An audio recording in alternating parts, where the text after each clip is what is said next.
Notre prophète sallallahu alayhi wa sallam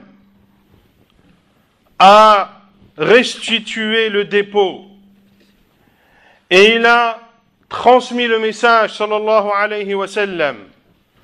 Ceci à travers son prêche, en combattant dans le sentier d'Allah, en enseignant cette religion à sa communauté et en leur prodiguant les conseils, jusqu'à ce que le prophète sallallahu alayhi wa sallam nous ait laissé sur la voie droite, illuminée. Elle est claire et illuminée de jour comme de nuit. Ne s'en détourne que celui qui est voué à la perdition. Puis après le prophète sallallahu alayhi wa sallam, les compagnons radiyallahu anhum ont transmis le message de l'islam, et de même pour tous ceux qui les ont suivis, et ceci jusqu'à la fin des temps. L'imam Ibn al-Qayyim rahimahullah dit: l'appel à Allah est la tâche des prophètes et de ceux qui les ont suivis. Ainsi, celui qui appelle à Allah subhanahu wa ta'ala, il n'a en sa possession que la transmission du message et d'orienter les gens vers le chemin droit. Quant à la guidée des cœurs, elle est entre les mains d'Allah subhanahu wa ta'ala. Il dit subhanahu wa ta'ala, en s'adressant à son prophète sallallahu alayhi wa sallam: tu ne guides pas celui que tu aimes. Le prophète sallallahu Allah azza wa jal s'adresse à notre prophète sallallahu alayhi wa sallam.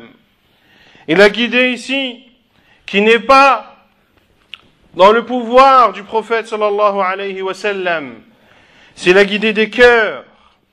C'est le fait que le cœur se conforme à la voix d'Allah subhanahu wa ta'ala. Et cette guidée, seul Allah est capable de la donner.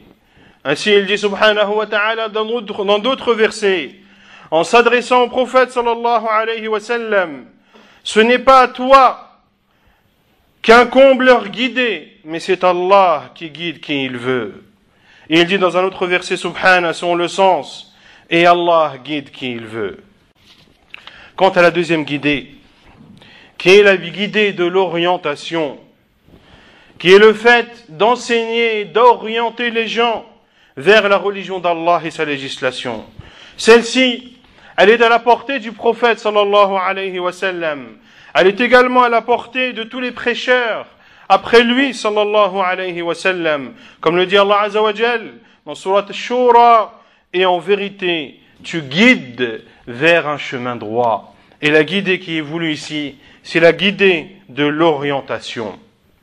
C'est-à-dire que le prophète sallallahu alayhi wa sallam est celui qui vient expliquer le message d'Allah, est celui qui vient diriger et orienter les gens vers la religion d'Allah subhanahu wa ta'ala. Et dans cela, il y a une réponse aux adorateurs des tombes, à ceux qui croient que les prophètes et les vertueux ont la possibilité d'apporter un bien ou de repousser un mal en leur demandant des choses relatives à cette vie d'ici-bas comme à celle de l'au-delà. Allah azza wa jal s'adresse à son prophète sallallahu alayhi wa sallam en disant selon le sens: tu ne guides pas celui que tu aimes, mais Allah guide qui il veut. Ce verset a été révélé lors de la mort de l'oncle du prophète sallallahu alayhi wa sallam, Abu Talib. Un oncle envers qui le prophète sallallahu alayhi wa sallam a produit énormément d'efforts pour le guider. Mais cette guidée n'est pas arrivée. Le prophète sallallahu alayhi wa sallam a même invoqué en sa faveur après sa mort. Puis Allah azza wa jal lui a interdit de faire cela. Dans ce verset, Allah subhanahu wa ta'ala nous informe que le prophète sallallahu alayhi wa sallam n'a pas le pouvoir et n'a pas la possibilité de guider des gens qui lui sont proches et des gens qui l'ont aidé dans des situations difficiles. Ceci est une explication de la part d'Allah subhanahu wa ta'ala que le prophète Muhammad sallallahu alayhi wa sallam ne peut ni apporter un bien ni enlever un mal, que le prophète sallallahu alayhi wa sallam ne peut ni donner une chose ni la priver, et qu'Allah subhanahu wa ta'ala a le seul pouvoir de cela, et que le commandement, tout le commandement, est entre les mains d'Allah subhanahu wa ta'ala. Ainsi, toute adoration qui serait vouée au prophète sallallahu alayhi wa sallam est nulle. Et si toute invocation qui serait vouée au prophète sallallahu alayhi wa sallam est nulle, alors que c'est la meilleure des créatures, que dire de tous ceux qui sont adorés en dehors du prophète sallallahu alayhi wa sallam? Abu Talib, lorsqu'il était sur le lit de mort, le prophète sallallahu alayhi wa sallam est venu à lui afin de l'appeler à l'islam. Et il a trouvé à son chevet Abdullah ibn Abi Umayya et Abu Jahl, qui étaient des polythéistes, qui étaient les dirigeants des polythéistes de Quraysh. Et le prophète sallallahu alayhi wa sallam s'est adressé à son oncle et a dit: ô oncle, dis la ilaha illallah, une parole par laquelle je pourrais t'aider et par laquelle je pourrais témoigner en ta faveur auprès d'Allah. Ils lui ont dit, c'est-à-dire Abdullah ibn Abi Umayya et Abu Jahl: te détournerais-tu de la religion de Abdul Muttalib, qui était le grand-père du prophète sallallahu alayhi wa sallam et le père d'Abu Talib? Le prophète sallallahu alayhi wa sallam a réitéré son appel à son oncle, et ces deux polythéistes ont réitéré cette question à Abu Talib en lui disant: renierais-tu la religion de Abdul Muttalib? Il a refusé de dire la ilaha illallah. Et le prophète sallallahu alayhi wa sallam a dit: je ne cesserai de demander le pardon d'Allah pour toi tant qu'Allah ne me l'interdit pas.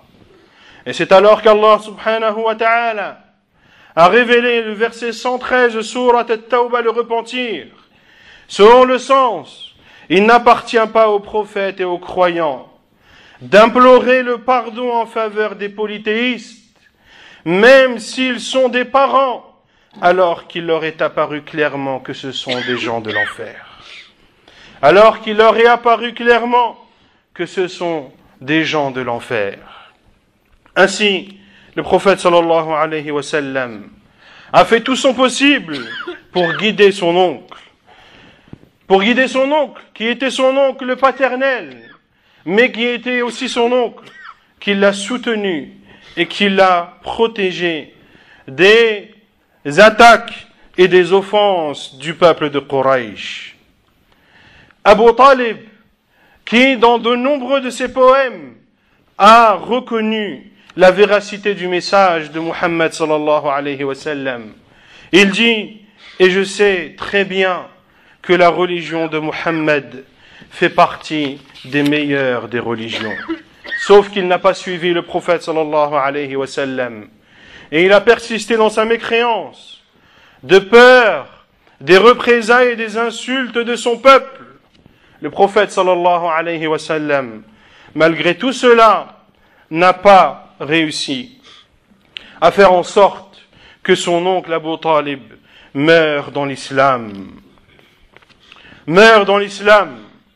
Et il y a dans cette histoire l'autorisation de rendre visite à un polythéiste lorsqu'il y a dans cette visite un espoir que cette personne embrasse l'islam.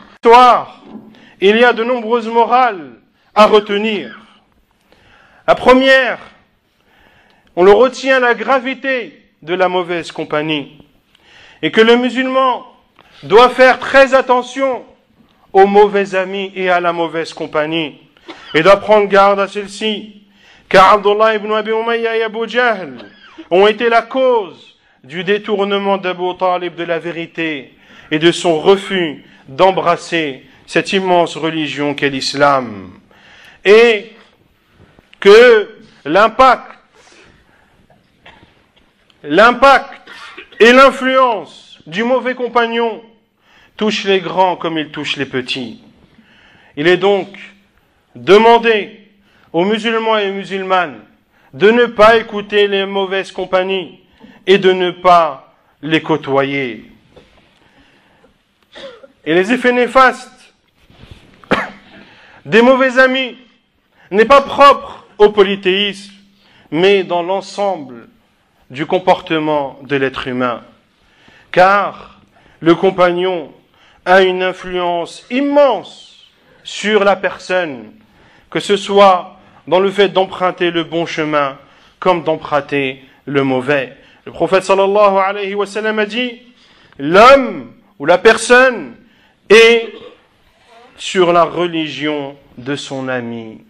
Que l'un d'entre vous regarde donc avec qui il lie amitié. Et dans ce hadith, il y a également une preuve qu'il est totalement interdit de commettre quelque forme que ce soit de polythéisme envers le prophète sallallahu alayhi wa sallam. Car Allah subhanahu wa ta'ala n'a pas donné la permission à son prophète sallallahu alayhi wa sallam de demander le pardon à son oncle. Ainsi le prophète sallallahu alayhi wa sallam, il est interdit de lui vouer quelconque adoration. Et regardez également l'impact qu'a le fait de suivre aveuglément les pères et les ancêtres dans leur égarement. Lorsque le prophète sallallahu alayhi wa sallam a suggéré à son oncle de dire la ilaha illallah afin qu'il puisse prendre cette parole comme une preuve en sa faveur auprès d'Allah, les polythéistes lui ont répondu ou ont suggéré à Abdul Muttalib de ne pas embrasser l'islam. Et ils ont utilisé comme preuve, te détournerais-tu de la religion de Abdul Muttalib?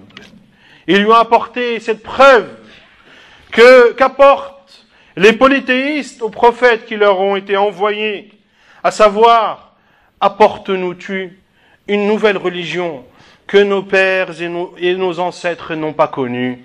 Comme en informe Allah Azza wa Jal, en parlant des polythéistes, lorsqu'ils répondaient à leurs prophètes, nous avons trouvé nos ancêtres sur une religion et nous suivons leurs traces. Ainsi, la dernière parole d'Abu Talib est qu'il est mort dans la religion de son père, Abdul Muttalib. Il a refusé de dire la ilaha illallah. Il est mort dans le polythéisme, ceci en suivant la religion égarée de ses ancêtres. Et ceci est également une sagesse de la part d'Allah subhanahu wa ta'ala, pour nous montrer que cette religion n'est pas un héritage qui s'hérite de père en fils. Ce n'est pas une chose que l'on donne parce qu'on est proche ou lointain d'une personne, mais cette religion, Allah Azza wa Jalla l'accorde à travers la piété, à travers la piété et la crainte de la personne. Et l'on retient également de cette histoire et de ce hadith que la finalité de la vie repose sur les derniers actes que tu vas commettre. Si tes derniers actes sont des obéissances à Allah Azza wa Jal, alors cela est une bonne nouvelle pour toi.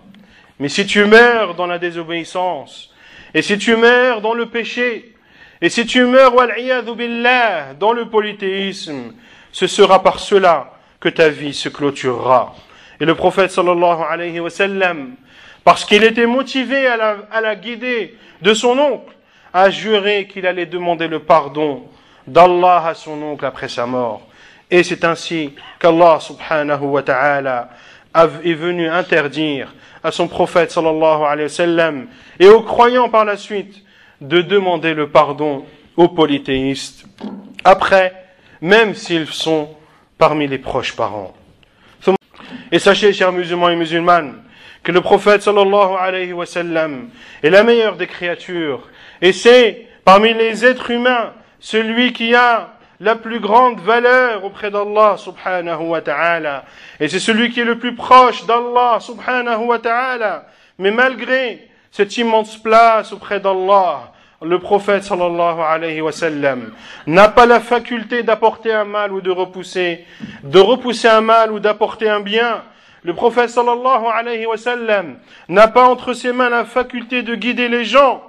S'il l'avait, les personnes qui auraient mérité le plus auraient été son oncle Abu Talib, qui le protégeait et était à ses côtés. Mais cet oncle est mort dans le polythéisme. Il y a donc de nombreuses morales à retenir de cette histoire. Et sachez, chers musulmans et musulmanes, qu'il est de notre devoir de demander à Allah et à Allah seul la guider, et de rechercher la guider à travers l'application des ordres d'Allah et le délaissement de ses interdits, de rechercher la guidée d'Allah en méditant le livre d'Allah et en côtoyant les personnes pieuses et vertueuses. Il dit subhanahu wa ta'ala, et quant à ceux qui luttent pour notre cause, nous les guiderons certes sur nos sentiers.